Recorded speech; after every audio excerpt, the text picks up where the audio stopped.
Hello दोस्तों, मैं सुनील प्रजापति आपका स्वागत करता हूं अपने और हमारे यूट्यूब चैनल पे।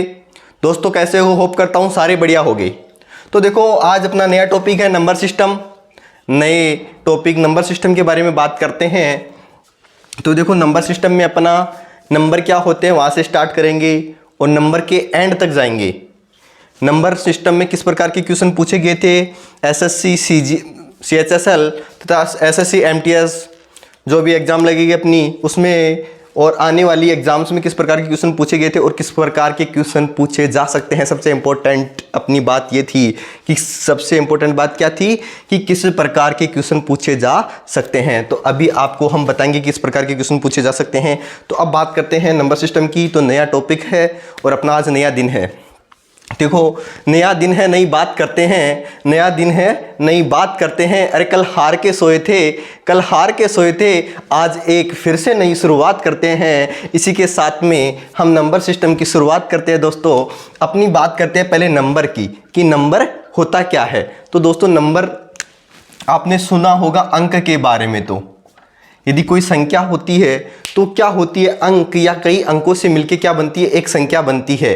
क्या जैसे इकाई, दहाई, सैकड़ों, इनका जो पद होता है, इनका स्थान होता है, वो क्या होता है अपने पास में, संख्या होती है। इकाई, दहाई, सैकड़ों, हजार, इन की जो पद होता है उन्हीं को क्या बोलते हैं, हम संख्या बोलते हैं। और संख्या किन से मिलके बनी होती है दोस्तों, अंक या कई अंकों से मिलके अपनी संख्या बनती है। तो बात करते हैं संख्या कितनी होती हैं उसके बारे में बात करते हैं। तो बात करते हैं पहले अपनी संख्या है अपने पास में प्राकृत संख्या यानी नेचुरल नंबर। नेचुरल नंबर क्या होता है, नेचुरल नंबर वो नंबर होते हैं जो ऑल पॉजिटिव नंबर, जो 1 जिसको एन से डिनोट करते हैं, n इज टू 1 2 3, यानी ये प्लस के इनफाइनाइट तक चलता है।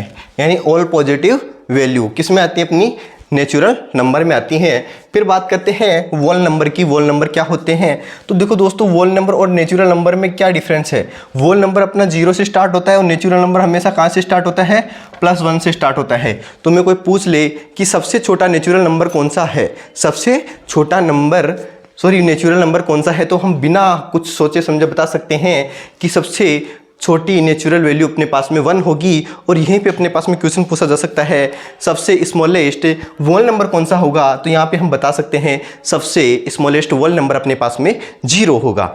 अब बात करते हैं आगे हम पूर्णांक संख्या की। इन दोनों में देखो अंतर किसका है, ओनली 0 का अंतर है।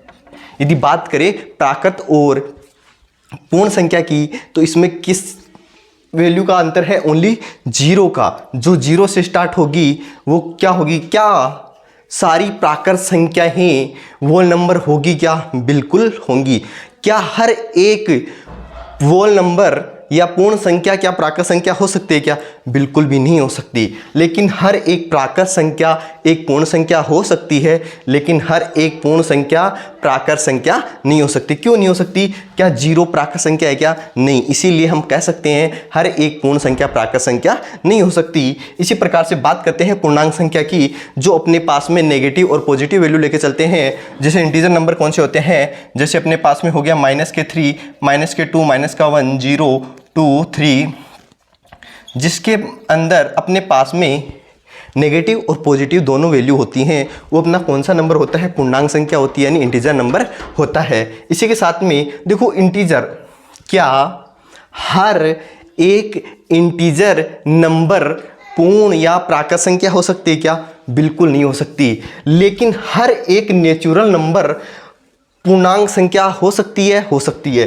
क्या हर एक पूर्ण संख्या पूर्णांक संख्या हो सकती है, बिल्कुल हो सकती है। लेकिन हर कोई भी ऐसा, हर एक क्या पूर्णांक संख्या पूर्ण संख्या या प्राकृत संख्या हो सकती है क्या, बिल्कुल भी नहीं हो सकती। लेकिन हर एक प्राकृत है, हर एक पूर्ण संख्या अपने पास में पूर्णांक संख्या हो सकती है। इसी के साथ में आगे बात करते हैं प्रीमिय संख्या रेशनल नंबर की, जिसको हम P/Q के रूप में डिफाइन करते हैं।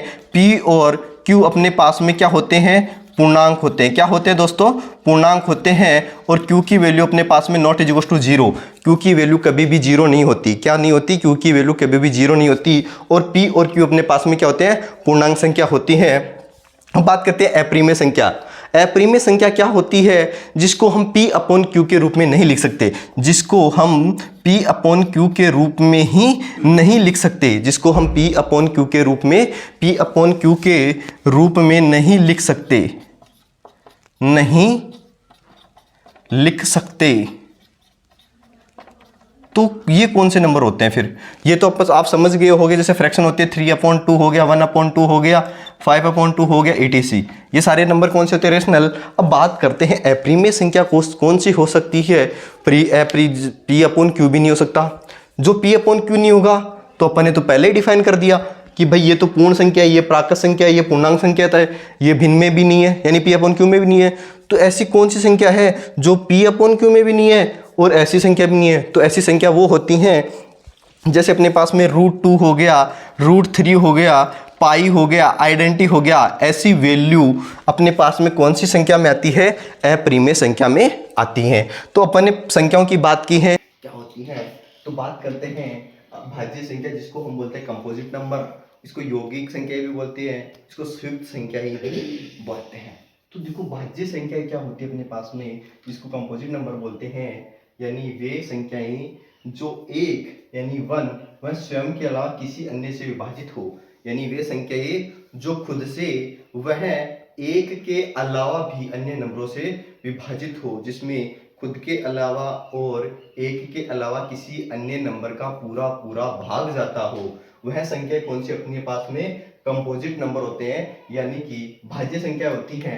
तो 4 है, 4 में एक का भी जा रहा है, 4 का खुद का भी जा रहा है, और 4 में खुद के और एक के अलावा किसका भाग जा रहा है? पूरा पूरा 2 का जा रहा है ना। मैंने यहाँ पे लिख दिया 2 और 3, 2 और 3।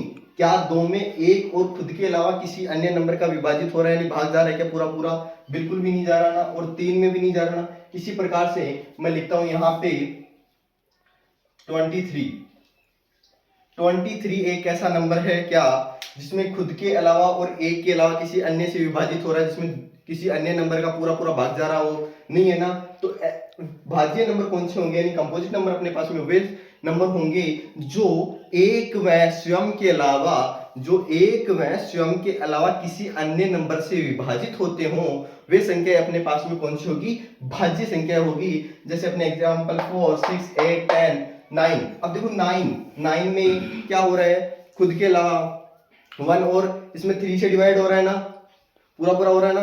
तो देखो ये भी क्या हो गया अपने पास में भाज्य संख्या होगी, 10 भी हो गया। इस प्रकार से बहुत सी संख्या होती है जिसमें खुद के व एक के अलावा किसी अन्य नंबर से भी पूरा पूरा भाग जाता है, वो संख्या भाज्य संख्या होती है। उसी के बाद में हम बात करते हैं प्राइम नंबर की, भाज्य संख्याएं की, जो केवल स्वयं और एक के अलावा किसी से भी विभाजित नहीं होती है। या तो किससे होगी वे संख्या, या तो खुद से होंगी या एक से होंगी। तो देखो दोस्तों, एक से सभी संख्या विभाजित होती है, पहली बात तो ये बोलता हूं आपको मैं, यानी ये क्या या तो एक से होगी या खुद से होगी, और कोई ऐसा नंबर नहीं होगा जिसमें इस संख्या का पूरा पूरा भाग जा सके। ऐसा और कोई नंबर नहीं होगा जिसमें इस संख्या में कोई भी अपने पास में संख्या हो कि जिसमें या तो खुद का जाए या एक का जाए, अन्य संख्या का भाग नहीं जाएगा। वो कौन सी संख्या में आएगी अपने पास में? अभाज्य संख्या में आएगी।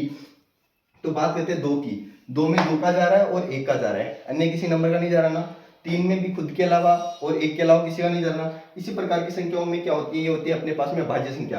अब बात करो कि सर एक भी तो नंबर है, क्या एक अभाज्य है कि भाज्य है? तो दोस्तों ध्यान रखना, एक नोट लिख लो, एक न तो अभाज्य संख्या है और ना ही भाज्य संख्या है। यानी क्वेश्चन बन सकता है यहां से, निम्न में से ऐसी कौन सी संख्या है जो अभाज्य भी नहीं है और भाज्य भी नहीं है? या पूछ सकता है कि निम्न में से ऐसी कौन सी संख्या है जो भाज्य भी नहीं है और अभाज्य भी नहीं है।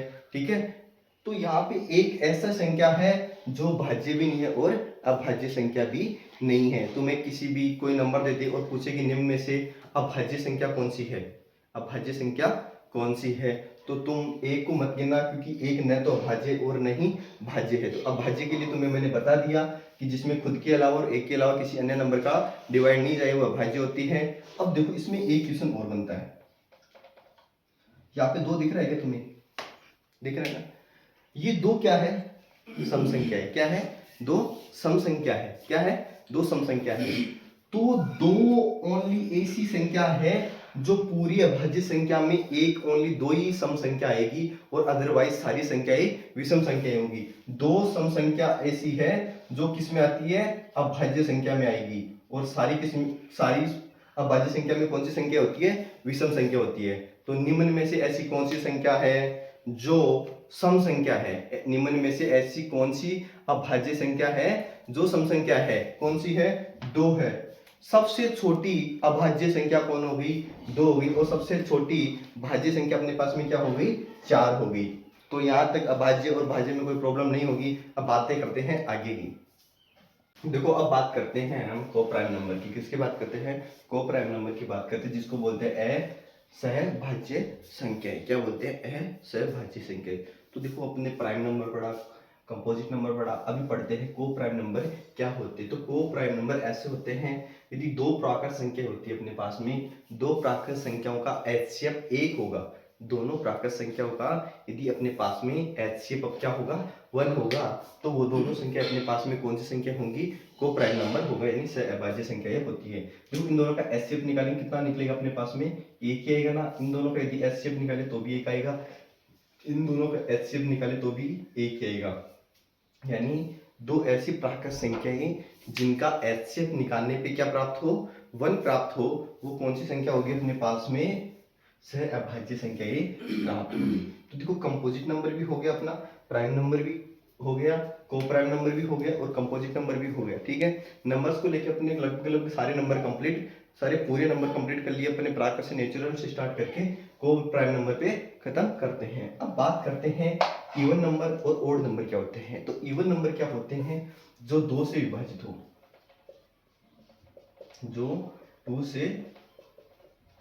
जो दो से विभाजित होंगी वे संख्याएं, वो नंबर कौन से नंबर होंगे अपने पास में? Even number. या जिनके अंत में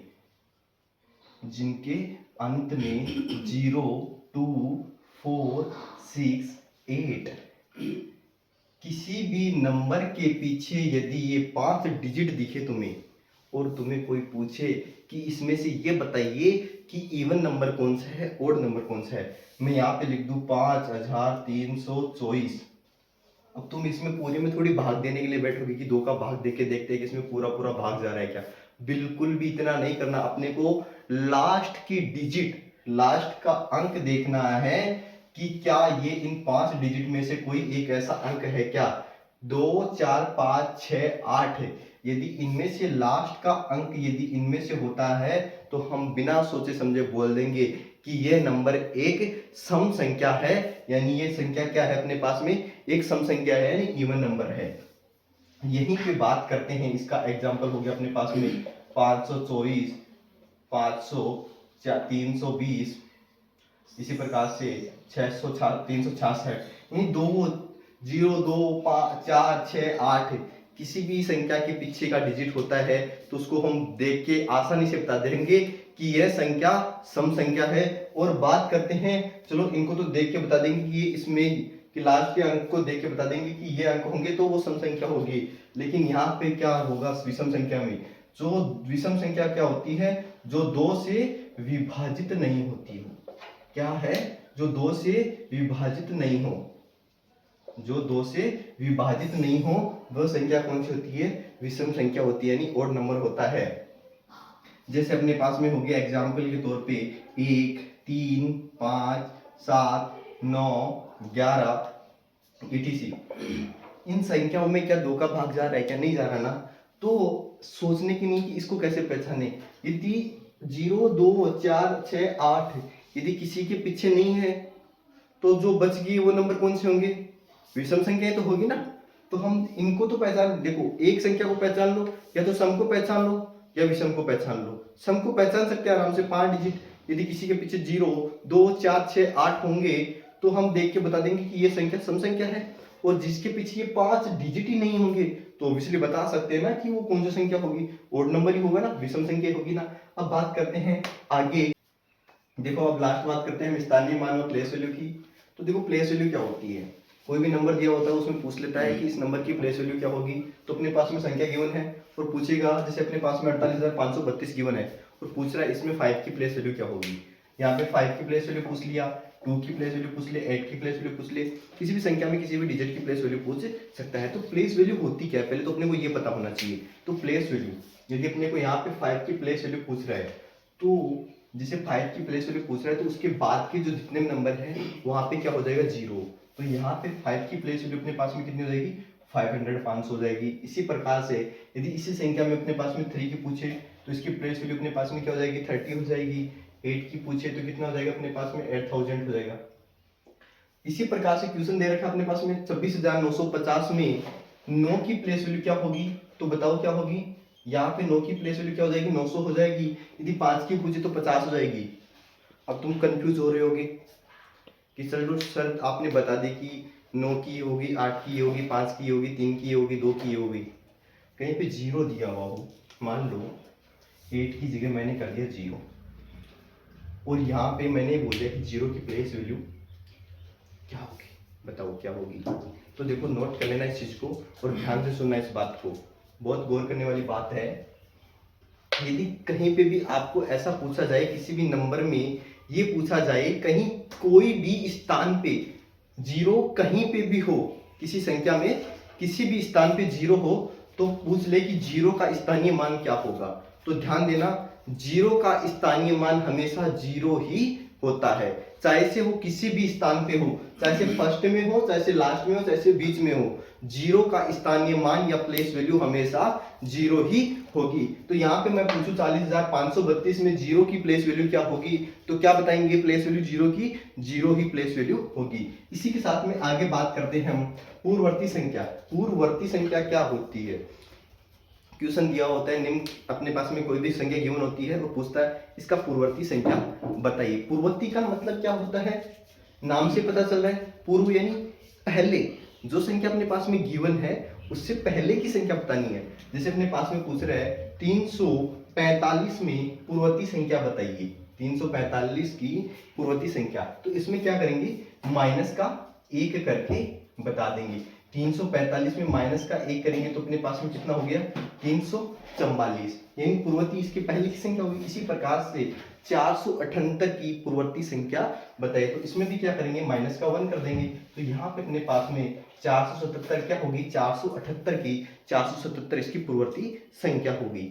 अब आगे बात करते हैं अनुवर्ती संख्या। अनुवर्ती का मतलब आगे, यानी उसके आगे की संख्या। मैं यहाँ पे बोल रहा हूँ 952 की अनुवर्ती संख्या क्या होगी। तो पूर्ववर्ती में तो क्या किया था अपन ने माइनस का 1 किया था, लेकिन अनुवर्ती में ऐसा हम बिल्कुल भी नहीं करेंगे, यहाँ पे अपोजिट करेंगे। अनुवर्ती की बात करते हैं तो यहाँ पे क्या हो जाएगा इसमें प्लस का 1 हो जाएगा। तो 952 की अनुवर्ती संख्या अपने पास में क्या हो जाएगी 953 हो जाएगी। इसी के साथ में पूछ रहा है 1029 की अनुवर्ती संख्या क्या होगी। तो इसमें भी कुछ नहीं करना, इसमें भी प्लस करना है। इसकी क्या हो जाएगी 1030। अरे छोटी क्लास में तो पढ़ा होगा कि find this value successor and प्रेडिसर, तो वही है अनुवर्ती व पूर्ववर्ती। यानी कोई भी निम्न होता है उसका पूर्ववर्ती संख्या पूछे तो माइनस का 1 करेंगे और अनुवर्ती के लिए पूछे तो उसमें प्लस का 1 करेंगे। तो दोस्तों होप करता हूं सभी को मेरा वीडियो बहुत पसंद आया होगा। जिसने यहाँ तक देखा उसको मेरी ओर से बहुत बहुत धन्यवाद। देखो आज अपना पूरा बेसिक से लेके था कि संख्या क्या होती है, पूरी संख्याओं को लेके चला है। अपन ने कुछ मान की बात की थी, अपने पास में स्थानीय मान हो गया, पूर्ववर्ती ये अनुवर्ती संख्याएं इनको भी लेके चले हैं। जितनी नंबर संख्याएं थी अपने पास में सभी को लेके चले हैं। आगे अगले वाले वीडियो में हम बात करेंगे कि संख्याओं को लेकर किस प्रकार के क्वेश्चन बनते हैं, इनके योग को लेकर, इनके मल्टीप्लाई को लेकर, इनके डिवाइड को लेकर, इनके सब्ट्रैक्शन को लेकर। तो इस प्रकार के क्वेश्चन आपको नेक्स्ट वीडियो में मिलेंगे देखने के लिए। बहुत बहुत धन्यवाद यहाँ पे वीडियो को देखने के लिए। और यदि वीडियो पसंद आया है तो जो लाल कलर की लाइन दिखी हुई है उसको ठोक दो और जो एक घंटी आएगी ना उसको बजा दो। Thank you.